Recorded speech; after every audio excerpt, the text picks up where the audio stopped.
gente querida. Pois é, Miriam Casas, mais uma vez aqui no Vire à Esquerda especial, mais um falando francamente.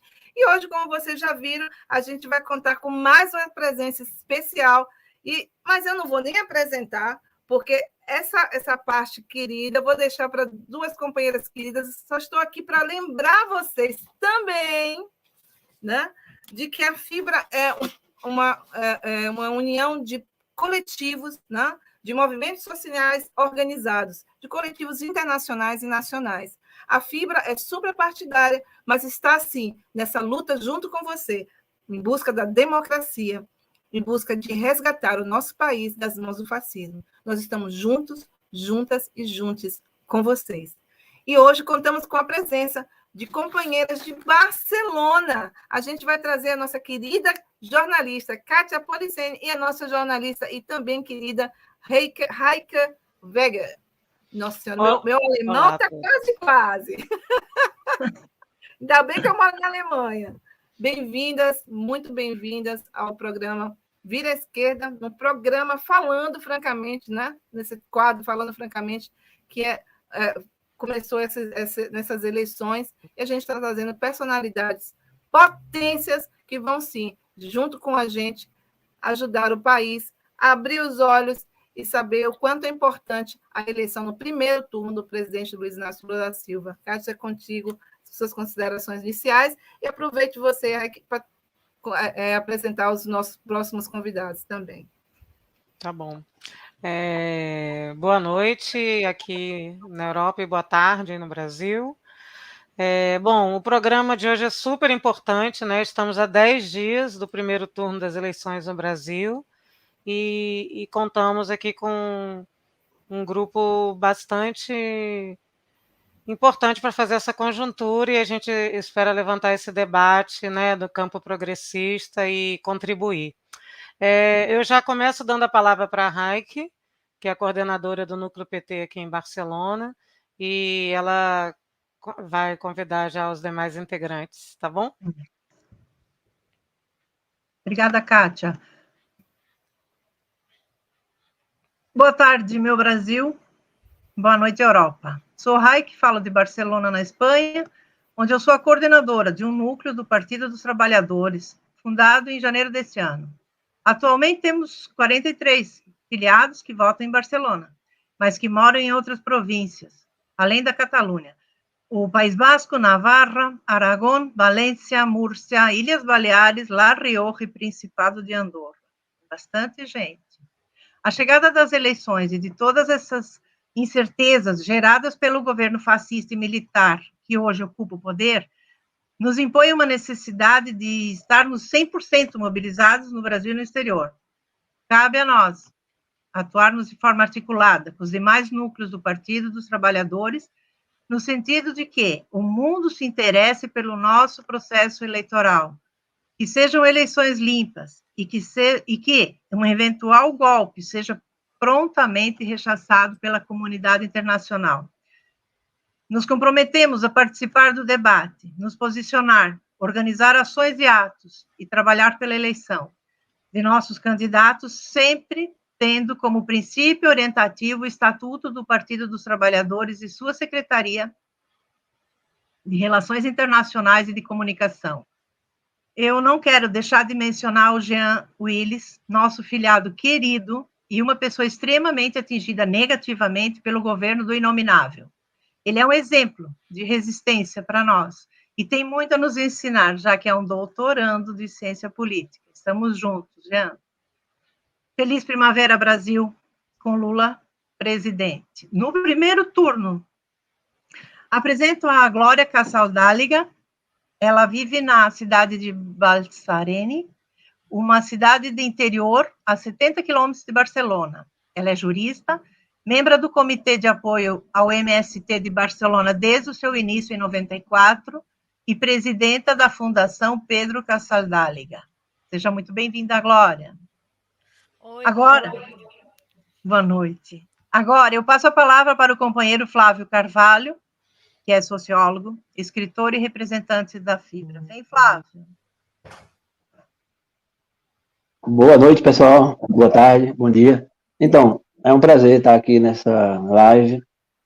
A ideia tem a ver com uma coisa que está aparecendo em vários países, que são os comitês populares de luta, que é uma coisa que transcende as candidaturas, de fato, abrange as candidaturas da luta antifascista, né? E eu acho que a Fibra cumpriu o seu papel com esse programa, Vire à Esquerda, é um programa que já vem sendo realizado já há um bom tempo, né? E ele traz e trouxe, nós conversamos com candidaturas de pessoas do interior do Brasil, pessoas humildes, candidatos que estão tirando dinheiro de onde não tem para fazer suas campanhas, não porque eles acham que é um projeto pessoal deles, mas porque a comunidade onde eles moram está passando por situação de dificuldades. Então, esse programa foi criado nesse sentido, a Fibra abre esse espaço, e eu queria somente fazer essa saudação aqui inicial para vocês, porque é um prazer estar aqui em Barcelona, né, com as companheiras e o pessoal aqui de Barcelona também, que está trabalhando todos os dias. Eu costumo dizer que nós vamos falar hoje, o assunto principal é eleições, mas, sinceramente, é muito mais que isso, né? Nós não devemos nos ater ao voto a cada 4 anos. Agora, também eu não vou ser aqui, né, ingênuo nem hipócrita. Nós estamos à véspera de uma decisão muito importante para nossas vidas, mas principalmente para a vida das pessoas da nossa família, as pessoas que a gente gosta, que a gente ama, os amigos mais próximos que estão lá no Brasil, passando muitas dificuldades. É disso que a gente queria falar aqui hoje, que vamos ter oportunidade de falar com todos vocês. Então, é uma alegria grande estar aqui em Barcelona e falando ao mesmo tempo com tanta gente. E uma participação especial. Eu me lembro o rebombório que foi aqui, o alvoroço que foi quando soubemos que o nosso querido Jean estava saindo do Brasil, pelas causas que ele mesmo pode explicar melhor que nós.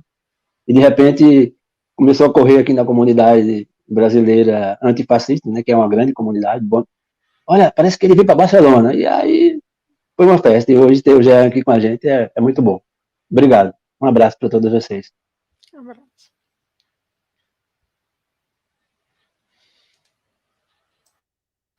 Obrigada, Flávio.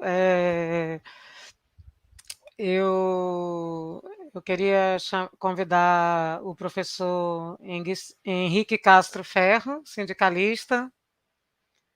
Nascido no Brasil, é isso mesmo? Seus pais fugiram da ditadura, né? Depois, mais tarde, você vai contar um pouquinho sobre estar revivendo uma situação um pouco parecida no Brasil, né?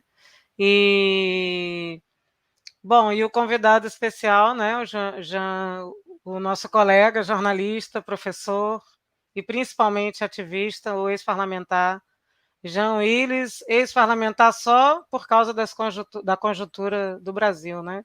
Bem-vindo. Obrigado, boa noite a todas e todos vocês.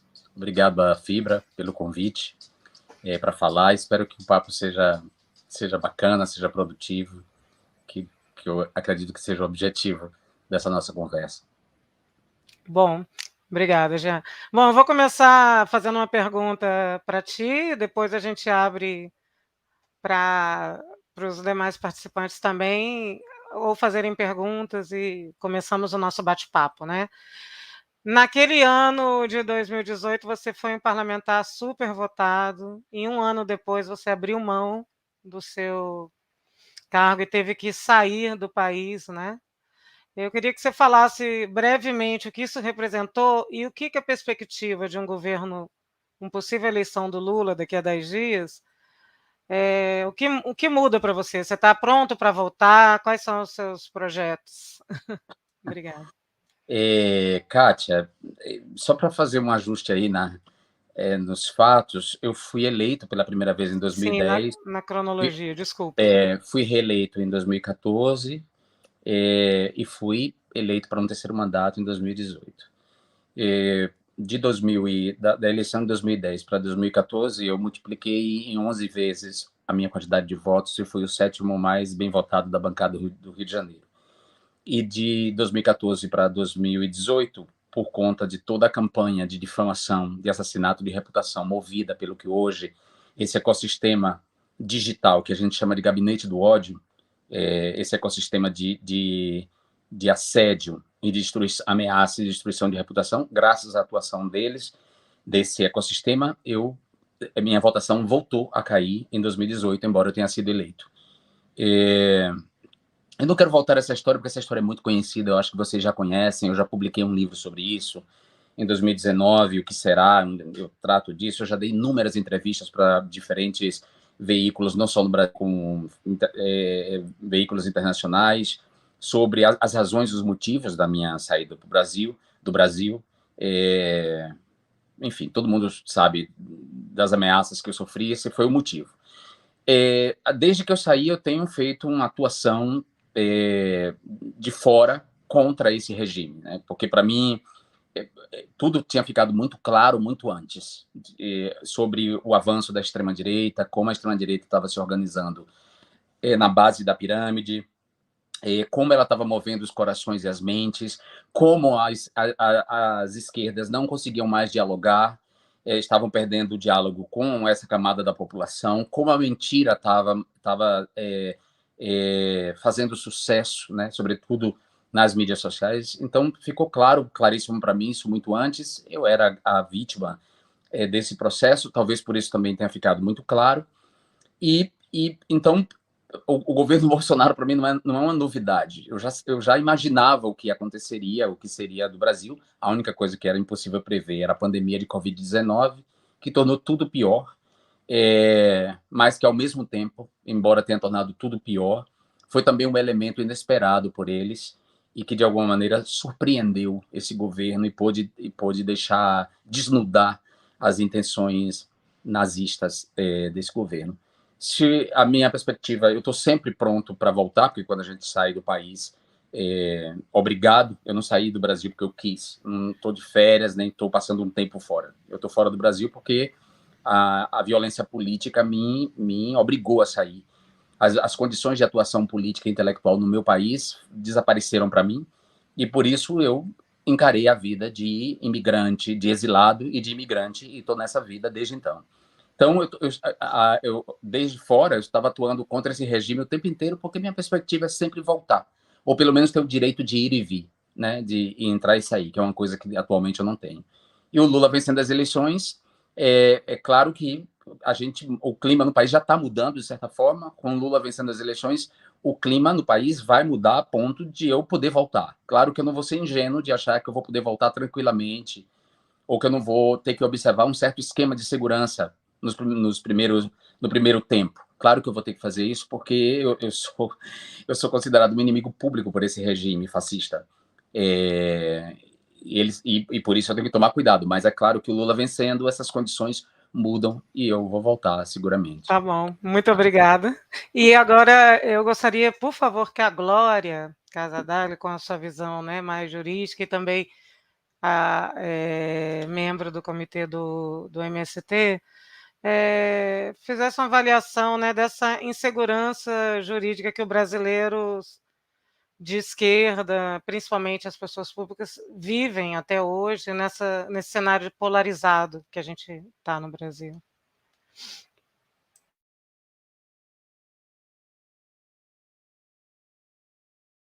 Por favor, você está muda.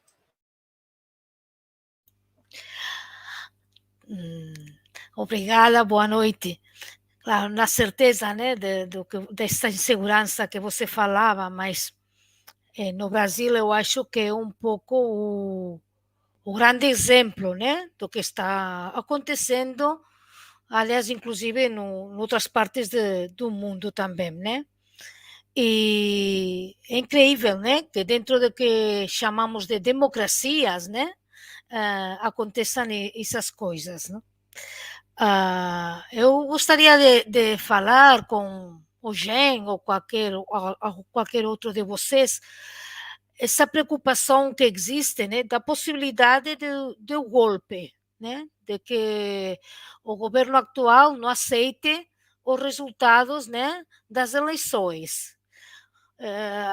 Às vezes, bueno, durante um tempo, não, era uma realidade que se falava muito, nestes últimos tempos parece que já não, que é mais difícil, né? Mas eu gostaria também de saber a opinião de Jane e do resto de vocês. Bom, Bolsonaro vem ameaçando um golpe desde que assumiu o governo, né? Na verdade, Bolsonaro nunca fez um governo, ele nunca governou o Brasil, ele nunca governou para todo o Brasil. Ele governou dentro da lógica fascista do nós contra eles. O nós era a minoria que compõe o governo dele e os membros da seita fascista, e os outros, eles eram o resto do Brasil. Tanto eram considerados, o resto do Brasil era considerado eles, que o manejo da pandemia foi um manejo criminoso, baseado num darwinismo social horrível, que acabou resultando na quantidade de mortos. Então, Bolsonaro e é típico de qualquer fascista, protofascista ou aspirante a fascista colocar em xeque o sistema eleitoral. Às vezes, o próprio sistema eleitoral que o elegeu. Quando ele não põe em xeque, ele captura, ele modifica as regras do jogo. Hitler fez isso depois que foi eleito. Depois que foi eleito, ele modificou as regras do jogo de modo a seguir sendo presidente, a seguir no poder. Então, Bolsonaro está seguindo o script do totalitarismo, o script das personalidades totalitárias. Então, ele vem ameaçando esse golpe. Esse golpe já teve muito mais, digamos assim, mais palpável, digamos assim, mais ameaçador do que ele é hoje. Acho que não há uma conjuntura internacional para esse golpe. Hoje, por exemplo, a Europa, nesse exato momento, a Europa está discutindo essa nova Guerra Fria, a ameaça de Putin de usar armas nucleares. Putin integra essa internacional fascista de extrema-direita, ou seja, ele é responsável pelo fenômeno de desinformação que desestabilizou diferentes países, e ele é, digamos, o modelo de todas essas figuras totalitárias, para o Erdogan, para o Duterte, para o Bolsonaro, para o próprio Trump. Ou seja, então, nesse contexto aí que a gente está vivendo nesse momento no mundo, não há, sobretudo por parte dos Estados Unidos, nenhum interesse que Bolsonaro dê um golpe no Brasil, até porque Bolsonaro está alinhado ideologicamente com Putin e com essa internacional fascista. Então, não tem, digamos assim, um contexto internacional de apoio a esse golpe. Mas Bolsonaro pode, sim, criar uma algazarra, uma arruaça, pode provocar uma arruaça que custará vidas, como custou a arruaça de Trump nos Estados Unidos, ou seja, a invasão do Capitólio, que era uma coisa que ninguém nunca imaginou que pudesse acontecer na história da democracia americana, que é supostamente a democracia mais sólida do mundo. O Capitólio foi invadido, né? E foi invadido por figuras de extrema-direita, e aí há a suspeita de que o próprio filho do presidente Jair Bolsonaro esteja envolvido nesses atos nos Estados Unidos. Então, sim, ele pode produzir uma arruaça que pode gerar mortes. E será um horror, porque é isso, toda morte é lamentável. E Bolsonaro tem adeptos de sua seita que estão armados. O país se armou muito, ele armou o país, na verdade, ao longo desses 4 anos, facilitou o armamento per capita e facilitou a transferência de armas para o crime organizado. Então, tem esse risco. Essa arruaça, ela pode não durar, ela pode ser reprimida, mas ela pode acontecer, é provável que aconteça. E o objetivo de Bolsonaro não é necessariamente se manter no poder com isso, porque, como eu disse, não há contexto. Ainda que ele ensaie, ele e os setores das Forças Armadas que estão com ele ensaiem perpetrar esse golpe, não há contexto para a sustentação desse golpe. Então, o que ele quer, na verdade, o que ele pretende é negociar uma anistia. Então, ele ameaça com a arruaça para poder levar as autoridades da República a negociarem uma anistia com ele, como, de certa forma, os militares fizeram quando o movimento pelas diretas saiu vitorioso e a Constituição Cidadã foi promulgada. Então, houve a anistia geral ampla e restrita para os torturadores, para os assassinos, para todos os criminosos do regime que seguiram impunes. Eu acho que o Bolsonaro quer isso, o objetivo final dele é esse, é não ser preso, é garantir uma anistia para ele, para os filhos dele, para os criminosos do governo dele. Ele sabe que cometeu crimes, por isso que ele impôs uma série de sigilos em documentos e documentos públicos e atividades do Palácio do Planalto. Quem impõe sigilo assim é porque não quer ser transparente. Quem não quer ser transparente tem algo a esconder. Então ele sabe que o governo dele é um governo criminoso e ele está simplesmente negociando a anistia. Obrigada. E agora eu passo a pergunta breve para o Flávio, que já vai ter que deixar a gente. Qual o papel da gente como da sociedade civil organizada, né? Nesse contexto aí, como você disse na sua fala, a gente vai ganhar a eleição, primeiro passo, depois a gente tem que reestruturar o país, tem ainda muito que se lutar contra essa contra-informação, ainda perdura aí as fake news, toda essa estratégia de comunicação que foi iniciada lá atrás, aqui na Europa, e que está no mundo pela extrema-direita sendo alimentada, né? Te passo, Flávio. Depois a Raik, se puder fazer um comentário também sobre a militância, tá? Eu acho que o professor Henrique não vai me deixar mentir. A Catalunha é um berço mundial do anarquismo libertário. E os grandes anarquistas, os líderes anarquistas do começo do século, eles diziam que o momento mais perigoso de fazer o debate político como esse de hoje é o momento pré-eleitoral, porque ele é naturalmente reducionista. A gente termina falando muito de personalismos e pouco de projeto de país, e de projeto de país não, projeto de sociedade, porque na verdade a gente está falando que a luta antifascista é uma luta mundial, né? Não é um privilégio dos que sofrem com o fascismo brasileiro. E nesse momento, mas ao mesmo tempo, aqui está a política. Eu aprendi também, estudei ciência política, é uma arte de você lidar com as grandes contradições da vida, né? Nesse momento, quem pode se eximir de se posicionar? Quem pode enfiar a cabeça no buraco como um avestruz diante do que está acontecendo? Para nós que estamos fora do Brasil, que temos infelizmente, um nível de segurança nas ruas invejável para qualquer pessoa que está sendo ameaçada nesse momento, qualquer sem terra, qualquer quilombola, qualquer indígena que está com a arma na cabeça sendo apontada, que é o que está acontecendo no Brasil nesse momento. Para nós é fácil dizer, olha, vamos fazer na paz e tudo mais. Mas é um momento da gente sair. Eu acho, e o papel da militância ficou claro, a FIBRA fez um encontro recentemente em Lisboa, e a FIBRA é um conjunto de organizações, de associações que estão no mundo inteiro, né? Do qual todos nós aqui fazemos parte, na verdade. O que a FIBRA faz é fomentar esse tipo de debate e dizer, olha, agora mesmo está em risco e como nós podemos influenciar. Eu acho que esse tipo de debate que a gente faz aqui, ele tem um papel, a gente não deixa de ser brasileiro porque a gente está fora do Brasil, pelo contrário, a gente se sente até mais brasileiro a cada dia que passa quando a gente está aqui. Talvez a distância tenha esse efeito. O Jean vai sentir isso, porque ele também está aqui com a gente de braço a braço, ele sabe disso. E essa função agora de promover esse debate é de esclarecer as políticas. Do que a gente está falando? Do que a gente está falando nesse momento, quando a gente está tentando fazer a discussão, por exemplo, contra as terceiras vias, a discussão do não ganhar no primeiro turno para não possibilitar todas essas desgraças que já acaba de elencar aqui, que podem acontecer, a gente sabe que pode acontecer. Então, a gente está aqui navegando nesse mar de esperança, que é o que move a gente estar aqui, né? E a gente acha, assim, que é possível. Eu falo muito com meus companheiros e minha família, meus grandes amigos que estão lá no Brasil nesse momento, que eu sei que estão em momentos, 10 dias das eleições, a minha gente querida está lá agora, só eu imagino como está. Então, eu acho que a gente contribui, a gente está aqui para fazer isso, e é papel de movimento social, porque movimento social discute projeto político, né? E parlamento, claro, ele discute conjunturalmente, mas a gente no Brasil, no exterior, a gente não pode votar para deputado e senador, mas a gente sabe que não vai ser somente a eleição de presidente que vai resolver. O Jean sabe muito bem disso. E eu só queria lembrar, por último, uma última coisa importante, até deixar uma perguntinha para o Jean, porque ele conhece muito bem isso que eu vou falar.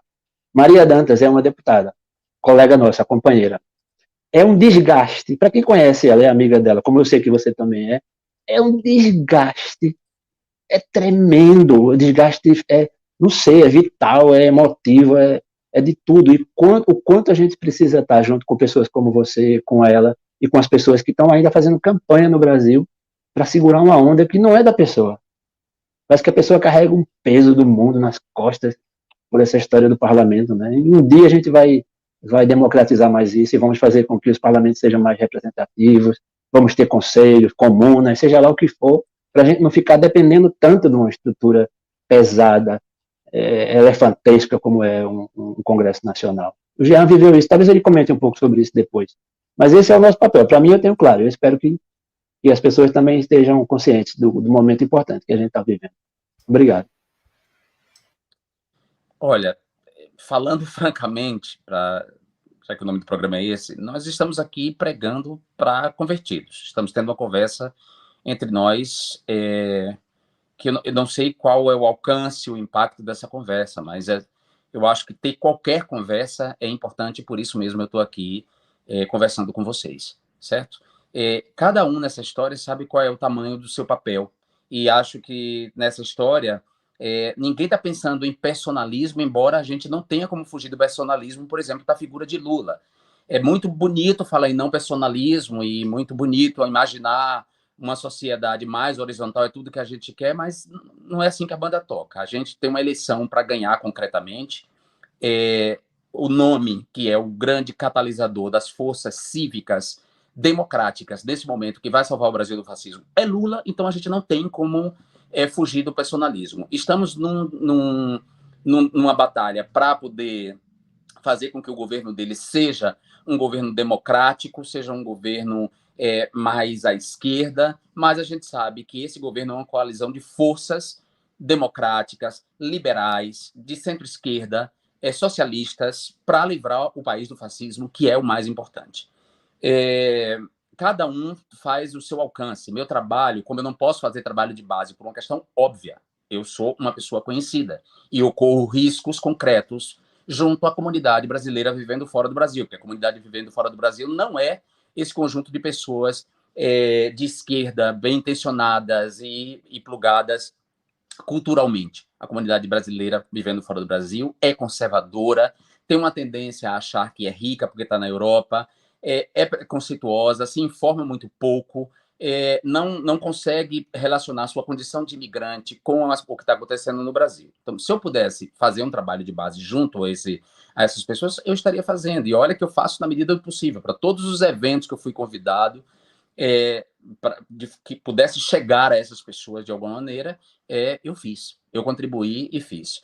Meu trabalho é outro. Meu trabalho é um trabalho de incidência sobre as instituições democráticas e sobre as autoridades internacionais.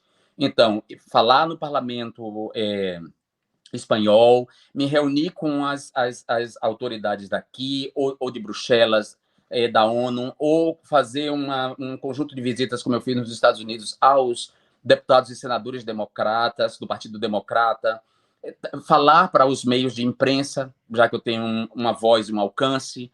Esse é o meu trabalho. E esse trabalho não é um trabalho pequeno, não é um trabalho menor, porque é pautar na esfera pública internacional qual é a visão do Brasil, ou seja, qual é o Brasil que essas pessoas precisam enxergar, porque a propaganda fascista, a propaganda do governamental poderia ter triunfado e as pessoas, e a Europa, e os Estados Unidos, e o Canadá, e enfim, poderiam estar acreditando no Brasil que Bolsonaro apresenta da ONU com suas mentiras, mas não está, e não está porque há uma disputa de narrativa, eu detesto essa expressão porque ela ficou tão banal, mas há uma disputa mesmo nesse sentido na esfera pública de dizer, olha, isso não é verdade, e esse é o meu trabalho, esse é o trabalho que eu venho fazendo. Isso tem uma incidência sobre a base? Pode ter, né? Isso pode despertar brasileiros vivendo fora, uma vez que eles veem uma matéria no El País ou uma matéria no The Guardian falando do Bolsonaro, atacando o Bolsonaro, pode ser que essa pessoa diga, não, essa pessoa desperte e pense, não, é o jornal do país que eu vivo e que eu acho tão bacana viver que está dizendo que o Bolsonaro não presta. Então pode ser que ela desperte.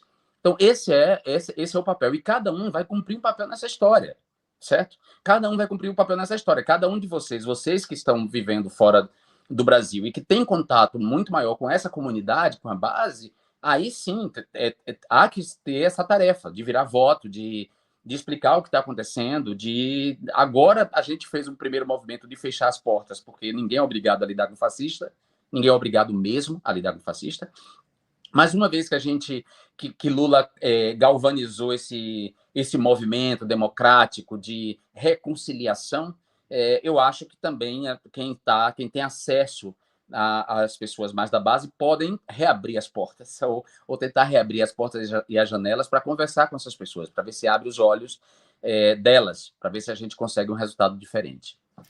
Obrigada, é isso aí, é verdade. Raik, aproveitando o gancho do colega, da Joan Williams, que eu vou chamar de colega, que esse trabalho de base que a gente faz, a gente tem que fazer com a base realmente do brasileiro que mora no exterior, que, como o Jean falou, a maioria é conservador, muitos estão há muitos anos aqui, nunca votaram, acreditam mesmo em tudo que recebe pelo WhatsApp e tudo. Então, deixo com a Raik para fazer um comentário, e depois, antes de passar para o professor Henrique, a Miriam quer dar um recado, tá bom? Tá bom. Jean, eu sei que está longe, enfim, mas a pergunta é de militantes. Você acha que tem alguma possibilidade de acontecer essa anistia para o Bolsonaro? Olha, Raik, a gente vive no Brasil, né? E a gente conhece a história do Brasil.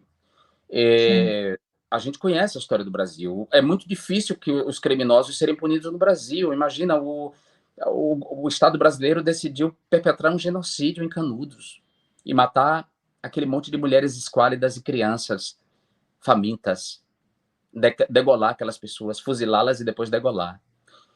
O Brasil perpetrou um genocídio no Paraguai, reduzindo a população masculina do Paraguai drasticamente. O Brasil perpetrou a escravidão por 350 anos, e qual é o luto que a gente fez da escravidão?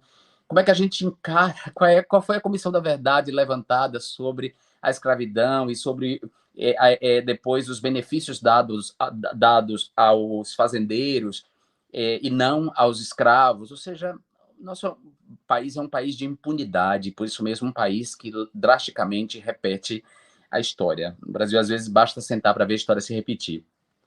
Eu gostaria que não fosse assim, né? Como eu digo no meu livro, no meu novo livro que eu publiquei com a Márcia Tiburi, O que não se pode dizer, talvez no final haja alguma justiça.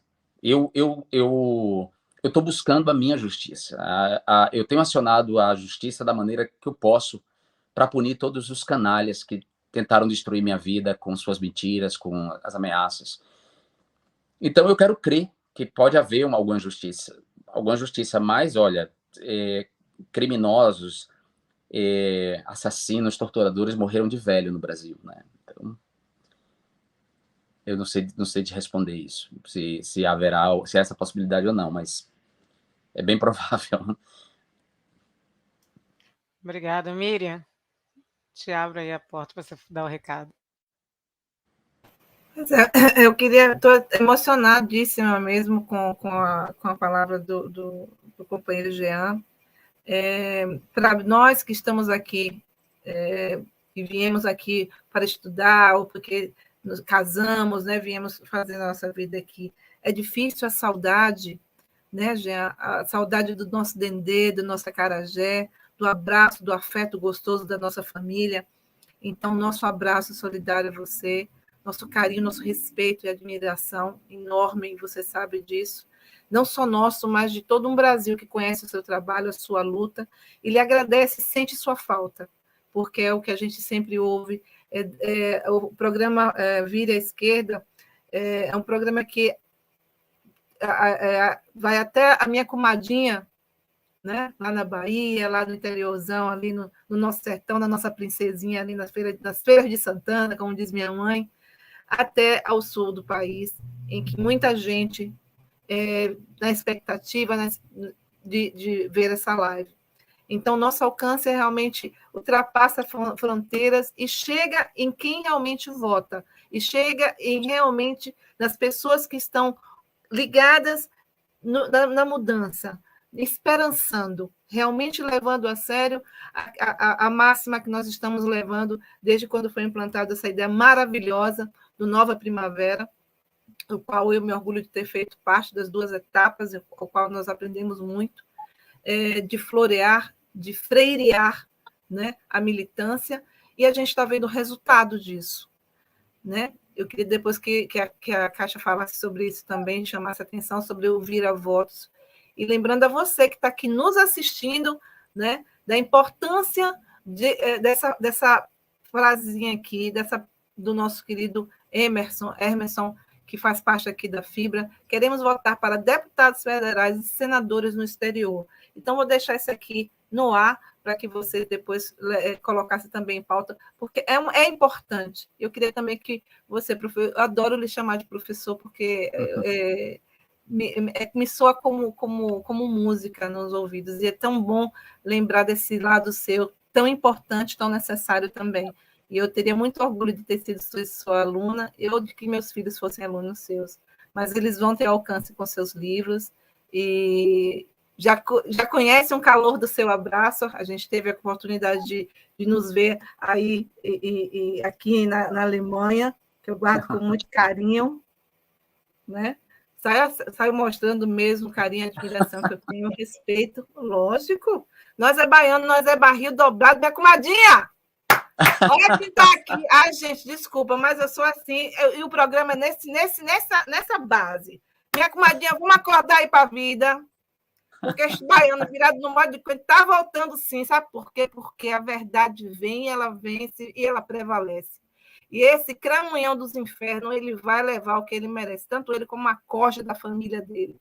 Tá? E a gente conta com seu voto nesse primeiro turno, dia 2 de outubro. A gente tem que ir de cabo a rabo, 13 de cima a baixo, para que a gente possa eleger Lula no primeiro turno, calar a boca desses infelizes e trabalhar para trazer de volta Márcia Tiburi, Jean Willis e tantos outros grandes nomes, grandes companheiros e companheiras de luta que tiveram que mudar suas vidas por causa do fascismo maldito, ordinário, desses que estão aí no poder. Mas por muito pouco tempo a gente conta com você.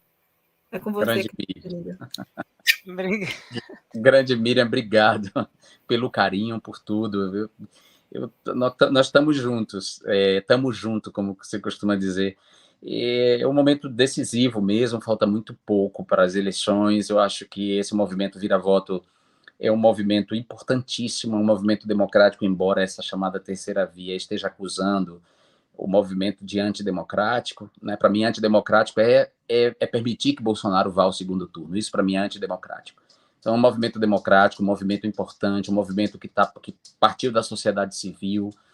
Para mim, não resta dúvida que Lula vai vencer essas eleições, se não no primeiro turno, como a gente quer, vai vencer no segundo turno, mas a gente tem que liquidar essa fatura no primeiro turno, porque estamos exaustos emocionalmente, porque precisamos frear o ímpeto dessa arruaça que Bolsonaro pretende fazer em nome da anistia para os seus crimes e os crimes dos filhos dele e das pessoas do governo dele. A gente precisa frear a força dessa arruaça.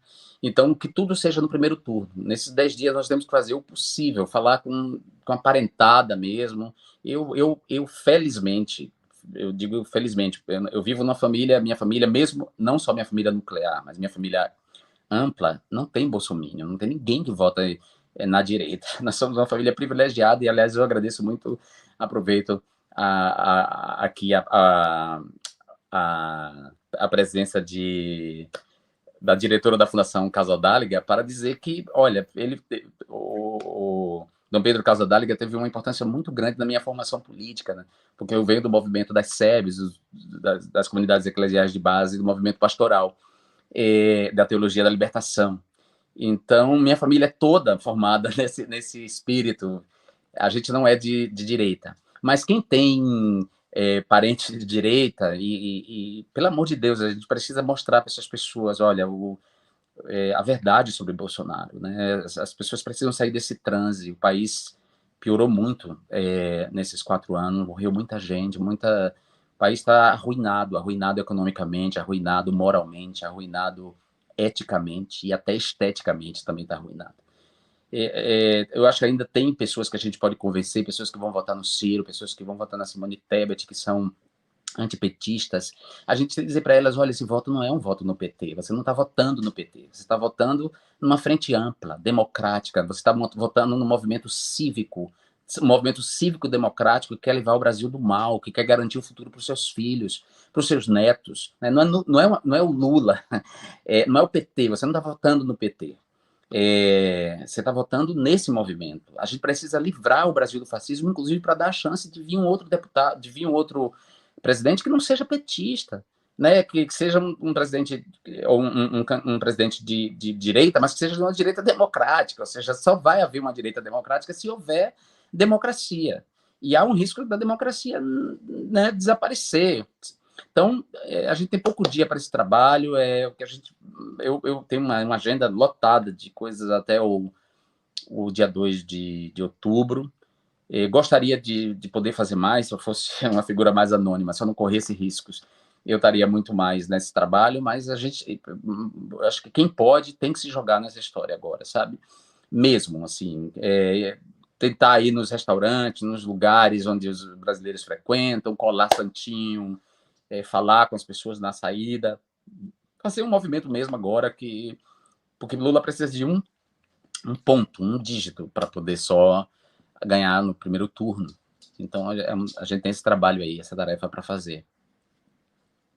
Aí, dever de casa anotado, viu, pessoal? Militância na rua, como sempre. E eu queria que o professor Henrique Castro Ferro, nosso amigo brasileiro, que os pais fugiram da ditadura e agora, os últimos anos aí, desde que tiraram a Dilma do poder e o Brasil viveu essa transformação, né? E que a gente está a ponto de recuperar, queria que o senhor falasse sobre a nossa conjuntura um pouquinho. O seu microfone está mudo. Boa noite, boa tarde, Brasil. A primeira coisa é explicar um pouquinho que meus pais são galegos, eram galegos, e vieram do Brasil, como muitos outros, depois do golpe militar no 64, porque se arruinaram. Não é que eles foram precisamente socialistas ou comunistas, senão que se arruinaram. Minha mãe até doou ouro para o meu Brasil, que quem tem idade pode se lembrar disso. E então, fora disso, eu sou brasileiro, mas sou espanhol também. Eu sou catalão, eu sou português, dá igual.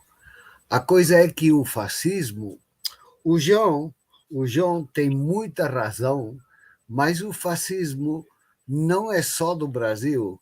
E os que saímos de uma ditadura fascista no Brasil e vimos para uma ditadura fascista na Espanha, e vivemos nela até que ela caiu. Mas ela caiu dormindo, porra. Ela caiu dormindo. Né? Franco morreu na cama. Então, hoje, na conjuntura internacional e na conjuntura espanhola, o fascismo está subindo. Está subindo. E combater o fascismo só se pode combater atuando democraticamente, informando e reeducando o pessoal. E isso não vai ser questão de ganhar as eleições só. Por suposto, a única possibilidade de que o Bolsonaro e os bolsonaristas de pró não consigam dar uma volta ao resultado é ganhar na primeira volta. Isso todos estamos de acordo, né? Mas país de impunidade não só é o Brasil. As cafradas que se fizeram na Europa, o Brasil ainda não chegou a elas. Graças a Deus. Graças a Deus. Então, que é o que nós podemos fazer desde aqui, ademais de falar com os outros brasileiros que moram aqui desde faz anos e que podemos ser conservadores ou não? É trabalhar com a gente que no Brasil está trabalhando. E é o que nós fazemos desde a minha associação, né? Que é trabalhar com a gente da economia social, com a Unisol, com a CUT, com a Justa Trama, com a economia social e solidária, seja em Porto Alegre, seja em Tauá, seja lá em Araguaia, seja em Itamaraty, em Ponta Porã, é que toda essa gente, né, que se convença realmente de que nunca vai estar tão bem no Brasil como quando estive o Lula governando. Isso é fundamental. E eu me alegro porque algumas das minhas contrapartes lá no Brasil, a gente que eu conheço que está trabalhando na economia solidária, hoje têm 25 anos, 28 anos, estão suficientemente preparados e preparadas porque eles puderam ir à universidade graças a que o governo Lula deu as bolsas. E isso é o importante. Porque convencer a meu primo, que é bolsonarista, e a metade da minha família no Brasil são bolsonaristas, vai ser muito difícil. São gente muito maior. Então, vamos convencer a gente que no Brasil está subindo porque já tem estudos, já tem capacitação e pode conseguir bom trabalho para todo mundo, que é o principal. O fascismo se combate como se combate a miséria, com trabalho e que a gente tenha o papo cheio de comida e não um papo cheio de mala hóstia, falando mal, né, de bolsonaristas e fake news. Ok, obrigada. Que já não está mal. Jean Willis, e falando aí das famigeradas fake news, né? Eles continuam, aí o gabinete do ódio, atuando fortemente e a perspectiva é que até a véspera da eleição, e mesmo que que o Lula ganhe a eleição, essa frente democrática, como proteger, né? Como se proteger, principalmente no primeiro ano, porque a impressão que dá é que eles vão chegar mais fortes, né? Como que a gente vai formular, né? Trabalhar contra essa contra-informação? Olha, Kátia, eu acho que a tendência é o bolsonarismo perder força, uma vez que ele vai ser tirado do poder central. A tendência, sim, eu acho que essa cobra, o corpo da cobra vai se debater ainda por um tempo, mas a tendência do corpo é morrer uma vez que a gente decepe a cabeça dela, né? Então, a cabeça dessa cobra será tirada democraticamente pelas eleições. Isso tem um peso muito grande, ou seja, o que vai derrubar Bolsonaro não é uma revolução, é o peso da democracia, é a gente ir massivamente, votar, né, conquistar mais votos, junto principalmente às chamadas classes ingratas, que foram as classes beneficiadas pelas políticas sociais do ciclo de governos populares de esquerda que a América Latina experimentou e que, lamentavelmente, depois da mobilidade social, se identificou com os valores da classe média alta, dos mais ricos, com os valores neoliberais, e que agora está arruinada outra vez. Então, recuperar a memória dessas pessoas em relação à época de Lula é importantíssimo, e acho que a tendência, se a gente vencendo no primeiro turno, Lula chega fortalecido institucionalmente, chega fortalecido do ponto de vista da aceitação popular. O bolsonarismo perde esse espaço, a cobra vai se debater ainda por um tempo, mas a tendência, eu acho, é o bolsonarismo ficar reduzido à extrema-direita como era antes, né? Depois da vitória do movimento pelas diretas já e a Assembleia Nacional Constituinte de 88, a extrema-direita ela ficou ali no esgoto. E ela achou uma oportunidade de voltar, de sair do esgoto, que foi o golpe de 2016 contra Dilma. Então a gente não pode ser ingênuos de achar que vai desaparecer o fascismo. O fascismo é eterno, como disse Humberto Eco. O Henrique deixou isso aí claro. A Europa, por exemplo, mesmo tendo vencido aí a Segunda Guerra Mundial, os fascistas terem perdido os nazistas, a Europa vive assombrada permanentemente pelo fantasma desse fascismo. Mas a tendência que eu acho é eles irem perdendo força. Claro que eles vão recorrer ainda à difamação, vão tentar atacar o governo Lula, vão montar armadilhas para o governo Lula. Então, Lula tem que levantar os sigilos todos para poder mostrar os crimes que eles cometeram, para mostrar o estado da coisa, ou seja, qual é o rombo que eles vão deixar no Estado brasileiro em termos econômicos, a partir de que margem Lula vai poder operar do ponto de vista da economia, para devolver os direitos sociais à população brasileira. Isso tem que ser muito bem informado, né? Ou seja, Lula vai ter que contar com o apoio de toda essa comunicação independente, todo esse jornalismo independente, porque esse jornalismo independente está mais próximo, da verdade, dos fatos do que o jornalismo hegemônico no Brasil, que é tradicionalmente um jornalismo antipobre, um jornalismo antipetista, um jornalismo muito desonesto intelectualmente no que diz respeito à agenda da esquerda. Então, o Lula vai precisar muito dessa transparência para dizer para as pessoas, olha, as coisas não vão se solucionar da noite para o dia, né? Mas as coisas já estarão melhores pelo simples fato de a gente ter tirado os fascistas do poder central, da gente ter varrido o governo dessa corja, pelo menos esse corpo, esses parasitas vão perder num primeiro momento. Então, nesse sentido, eu sou esperançado, mas sou também, ao mesmo tempo, muito objetivo e muito racional. As coisas não vão se resolver da noite para o dia, as coisas estarão melhores com o simples fato da gente vencer a eleição, mas a gente vai melhorar pouco a pouco. É uma reconstrução. O trabalho de destruição é muito rápido. Uma ponte para ser construída leva meses, se não anos, para ser construída por tudo, por um conjunto de pessoas, do arquiteto aos engenheiros, aos trabalhadores da construção civil, mas basta uma bomba para botar a ponte abaixo, né? Em 1 segundo ou 2 segundos, a ponte vem abaixo, uma ponte que durou anos para ser construída. Então, a força destruidora, a força de destruição, ela é mais potente. A força de construção, digamos, ela é menos potente, mas ela é vitoriosa, a força de construção. Nós chegamos até aqui graças aos esforços dessa humanidade, do que há de melhor na humanidade. E eu ainda acredito no que há de melhor da humanidade. Nós vamos vencer essa Guerra Fria, essa guerra não vai eclodir, nós vamos pensar em alternativas para as nossas vidas no futuro e para as vidas, sobretudo, das crianças, porque nós já vivemos, né, estamos na metade das nossas vidas, mas tem crianças que estão nascendo agora e que herdarão esse planeta. Enfim, a gente tem que deixar aí alguma coisa para essa geração e tem que deixar também pessoas melhores para o mundo, que essa geração nova tenha uma mentalidade diferente. Com isso, eu já vou me despedindo de vocês, porque eu tenho um filho, e meu filho está aqui embaixo me exigindo que eu desça com ele para fazer pipi e coisas do tipo.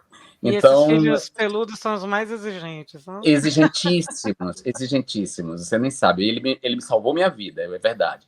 Me ajudou num momento muito difícil de solidão e enfim, da Covid-19 e da pandemia. Mas, claro, tem as responsabilidades todas que ser pai exige, ser pai de pet exige. Então, quero agradecer muito a vocês, desejar muita força, tenham cuidado no trabalho de base, para quem vai trabalhar na base, quem vai virar avó, tenham paciência e, sobretudo, tenham, mais que esperança, tenham a certeza, vamos agir que a gente vai sobreviver, a gente vai sobreviver a essa, a gente vai vencer no primeiro turno e a gente vai reconstruir o Brasil. Tá bom? Tá beijo bom. para todas. Obrigada, até a próxima. Até a próxima, tchauzinho. Obrigada, gente. Tchau. Tchau. Obrigada. Bom, a gente segue, temos mais uns minutos, não, Miriam? Temos sim, pode ficar à vontade, estou aqui à disposição de vocês. Eu só queria fazer só um comentáriozinho, da importância dessa ação do núcleo do PT em Barcelona, parabenizar vocês por essa ação, por essa live importante, necessária, com essas presenças importantes da Glória, do Henrique e, lógico, do nosso querido Jean, que nos emocionou, nos emociona sempre. Me deixar sempre à disposição de vocês aqui, né? Lembrando que a Fibra ela é suprapartidária, mas estamos, sim, de laços, de mãos, de corpos, cabelos, alma e coração, laçados aqui neste movimento de resgate da nossa cidadania, garantir os nossos direitos, de resgate da nossa democracia, que está por um fio, e, lógico, do nosso país, do nosso Brasil. E vocês podem continuar contando com a Fibra, Frente Nacional de Brasileiros, Brasileiras e Brasileiros, contra o golpe e pela democracia, e principalmente contra o fascismo. Obrigada, Miriam. Realmente é um grato espaço a Fibra e todos os coletivos para a gente que está fora, né? 6 anos fora, eu fico um pouco órfã, né? A gente tem que achar quem é da turma e tal, acho que todo mundo é um pouco. Eu queria aproveitar, abrir a palavra principalmente para a Glória e depois, se cada um pudesse falar um pouco, sobre o lawfare, né? O uso da justiça para fazer política. Que a gente viu isso claramente com a Dilma, com a prisão do Lula para ele não ser candidato em 2014, na Argentina, enfim. E como seria, né, o provável governo Lula, como seria essa questão do lawfare? Como você vê? Glória, eu abro para você primeiro, por você ser jurista, mas se cada um quiser dar um comentário breve, agradeço.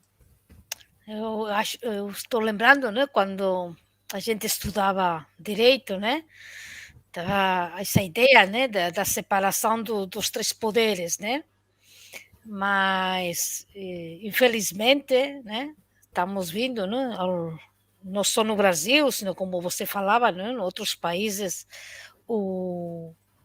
como a influência, né, do poder judiciário na política, né, dos países e dos governos.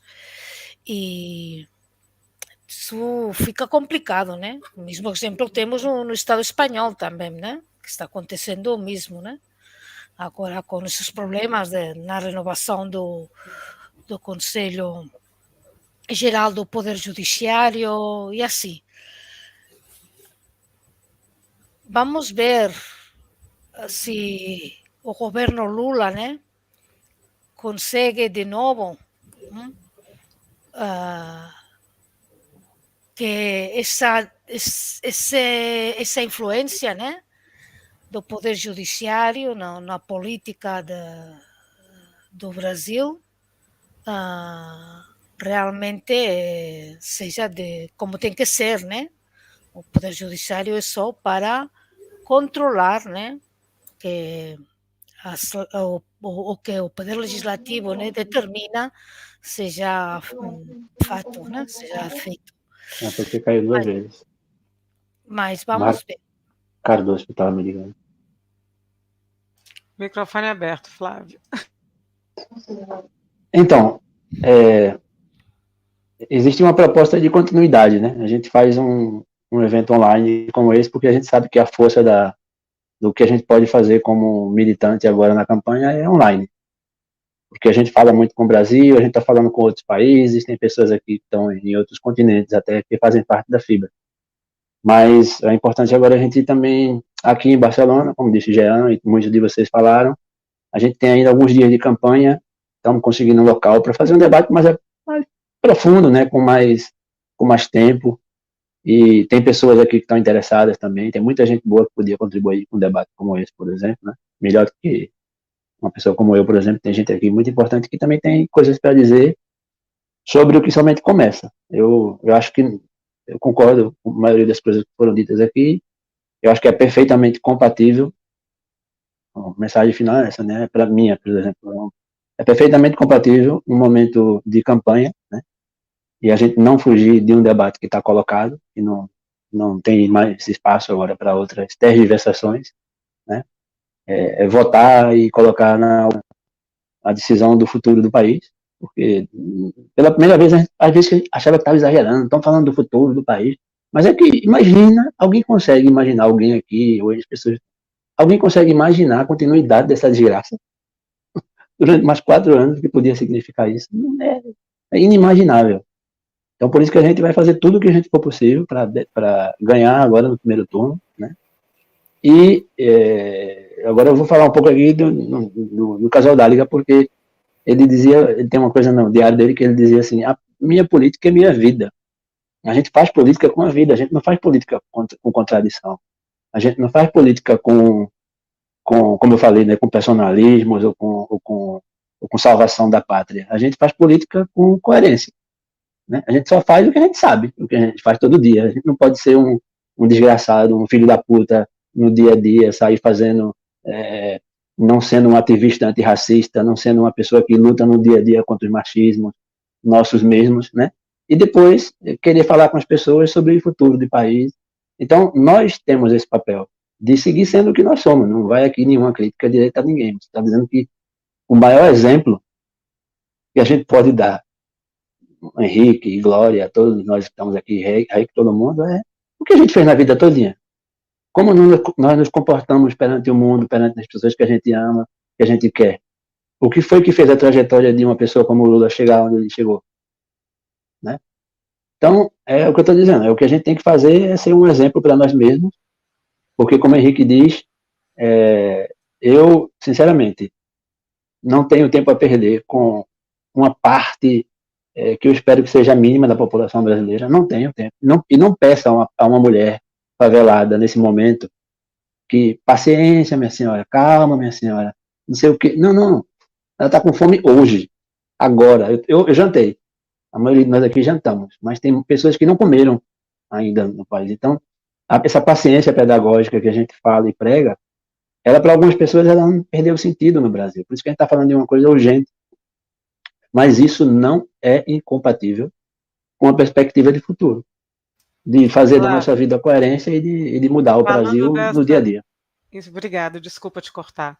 Falando aí dessa urgência, eu jogo mais uma pergunta para a Reiki, que a Ellen Alever, que também é do Núcleo e da Fibra, tinha jogado para o Jean-Luc, mas para o Jean-William, que se foi, mas que eu acho que a gente pode comentar aqui, né? Se a gente acredita numa real renovação do Congresso, que é imprescindível para o governo. É isso, 10 dias, a gente não vota ainda para deputado nem para senador. O que a gente tem que garantir a governabilidade, como os jornalistas gostam de dizer, né? Comenta, por favor, antes da gente passar para a Miriam e para o professor Henrique. Assim, o fato da gente não votar no exterior para deputados, senadores, é bem ruim, né? Porque sem eles, o Lula precisa disso. Ele precisa dessa governança. É uma das pautas nossas dos núcleos do exterior. Foi pede isso por todo. Conexão está ruim.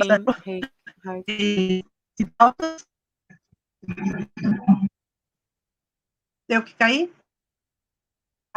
Voltou? Agora sim, tinha distorcido. Bom, e é isso. A gente fez um documento bastante grande, todos os núcleos se reuniram em Portugal, alguns núcleos se reuniram e formulamos um documento que já está encaminhado para o Lula, e uma das pautas é essa aí, além de muitas outras, ajudas para migrantes e cuidados especiais que a gente, como brasileiro, se sente um pouco desprotegido. E sim, o Lula precisa de base. A gente aqui não pode fazer muita coisa. Base parlamentar, né? Daqui não pode fazer muita coisa, mas fazemos campanha, né? É isso que a gente faz. Isso aí, obrigado. Professor Henrique, abro a palavra para o senhor finalizar, deixar suas últimas palavras. Umas palavras. Tem que ganhar o Lula. E vamos fazer o impossível, não só para que ganhe, senão para reconstruir o país. Isso é o mais importante. O mais importante é reconstruir o país.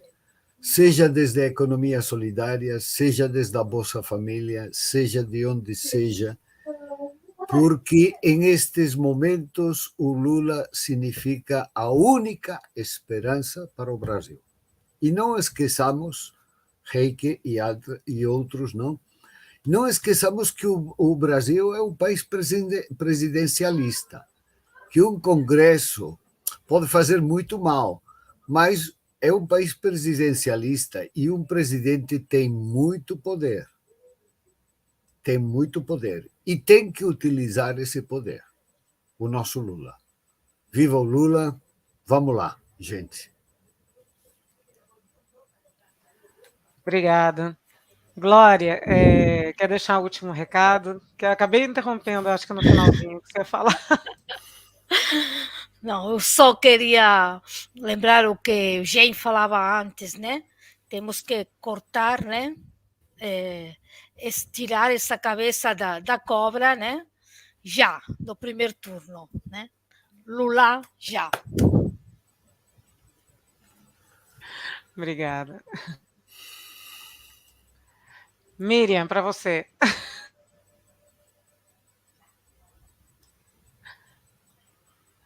Abre o micro.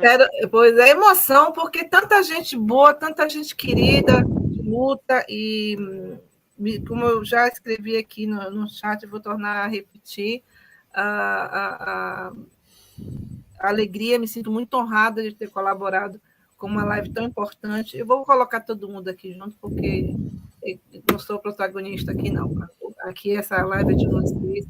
Flavinho sabe o quanto amo, o quanto eu admiro, o carinho imenso que tenho por ele. Sempre que pode, manda os vídeos. Flavinho, manda aí, vem, corre, corre, vem, pelo amor de Deus. Enlouqueço ele, mas ele manda.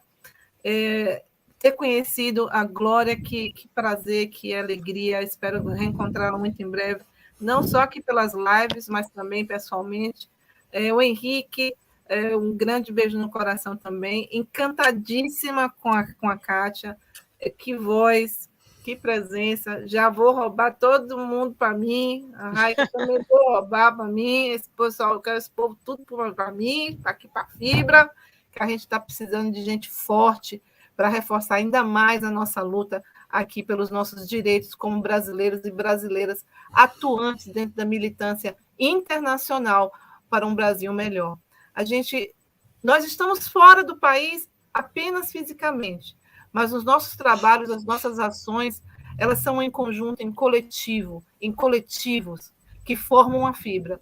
A Frente Internacional que está aqui junto com você, que está aí no Brasil, mas não esquece que a gente está aqui lutando por vocês, fazendo as denúncias necessárias, com todos os desmandes, com todos os absurdos que estão acontecendo no nosso país, e nós continuamos aqui realizando nosso trabalho de denúncias junto aos parlamentos, junto às lideranças políticas internacionais que podem nos ajudar a acalentar os nossos corações, que estamos aqui, e ajudar a resolver também a situação que encontra o nosso país, que se encontra nas mãos do fascismo. E é necessário a gente ter a sua colaboração. Sabe como? Dia 2 de outubro, votando nesse meu compadre aqui, olha. Olha, minha comadinha. Olha! Olha que pessoa forte. Olha que pessoa forte. A gente conta com seu voto. Eu tenho muita certeza, eu tenho uma esperança, talvez eu tenha aprendido lendo os livros e ouvindo falar tanto do professor Freire, da gente freirear, da gente primaverar essas eleições. Porque é, sim, uma questão de sobrevivência. É, sim, uma questão de sobrevivência dos povos originários, dos povos pretos, periféricos, das comunidades LGBTQIAP+, das mulheres, e, sim, dos homens trabalhadores, dos homens de fé, os homens que realmente, junto com grandes mulheres, movem este país. É uma questão de sobrevivência das crianças nas escolas. É uma questão de sobrevivência das crianças e famílias nas favelas. Chega de corpos e corpos espalhados pelo chão. Chega de mira de armas compradas legalmente, autorizadas por este governo que, infelizmente, ainda está no poder. Chega. É hora de dar um basta na violência política, que agride candidatos, candidatas e candidatas, e também parlamentares já eleitos. Chega de ver rostos tão queridos como o do Jean, como da Márcia Tiburi, impedidos de tornar a sua terra porque são ameaçados de morte. Porque denunciaram, porque foram ao encontro desses fascistas, desses malditos. Mas esqueceram que a primavera chegou. A primavera está aí. E venham junto conosco. Vamos freirear essas eleições. Freirear. Que o povo brasileiro unido, aqui no exterior e também no Brasil, é mais forte que todo o ódio que comina dentro do nosso país. E a gente segue aqui na luta.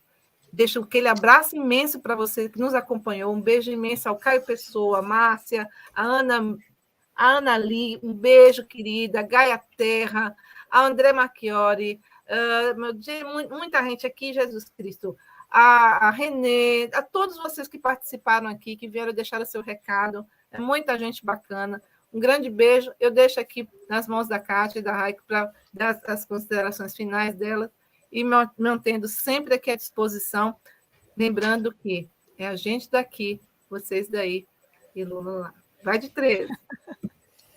Vamos de 13, né? Eu sempre brinco que jornalista não pode pedir voto, mas a gente tem que ter, pela democracia, dia 2 é 13. Bom, obrigada pela oportunidade. Super enriquecedor conversar com tanta gente que pensa no Brasil com amor e não com ódio. Eu fico muito emocionada quando eu vejo as pessoas pensando soluções para o Brasil. Diferente, né? Às vezes eu passo até mal lendo as notícias e declarações do Inominável. E muito bom o papo. Obrigado pelo espaço da Fibra. E que o núcleo do PT em Barcelona cresça ainda mais, porque começou com 9, já está com quase 50 afiliados, o que é enorme aqui, porque relativamente muito pouco tempo, né, que começou. Parabéns, Raik, pela iniciativa. Obrigado, Glória, Henrique. Jean Willis, que agora está com o doguinho dele, e a minha veio aqui me pedir também. Ó. Cadê ela? Eles são mais exigentes que os filhos. Obrigada, gente. Raik, pode encerrar. Gente, obrigada. Eu só tenho a agradecer ao pessoal da Fibra, ao meu pessoal do Núcleo, e avisar que a gente está aqui em Barcelona e toda a região, que eu comentei no início, a gente está nas redes sociais todas, então, quem tiver interesse, por favor, venha, será bem-vindo, é um grupo unido, um grupo de amigos, um grupo de gente que pensa igual, a gente quer o melhor para o povo brasileiro, a gente está vivendo num país, num continente muito bom, que nos dá coisas, né, em termos de segurança social, trabalho, enfim, nem vou dizer tudo. Mas é tudo que a gente quer para o Brasil, é isso, e é isso que nos move. Tirar o Brasil da situação em que ele está é só com Lula, hoje é só com Lula. E depois do Lula eleito, a gente trava outra batalha, que é deixar o Lula trabalhar, convencer as pessoas e dar material para o Lula também, que a gente tem bastante pauta para ele, bora trabalhar, e bora virar voto, essa semana vira voto. Até as eleições é só nisso que a gente está pensando, depois a pauta muda. Obrigada, Lula lá. Lula lá. Lula lá, gente. Como pedir aqui para a gente cantar, será que alguém sabe essa nova música agora? Vira, vira, voto, vira, vira, vira. Ah, minha voz vira, é terrível. Voto, vira, vira, vira. Vira, vira, Só voto, conheço. vira, vira, vira. Uma pessoa que canta Vamos bem. virar esse voto, meu povo.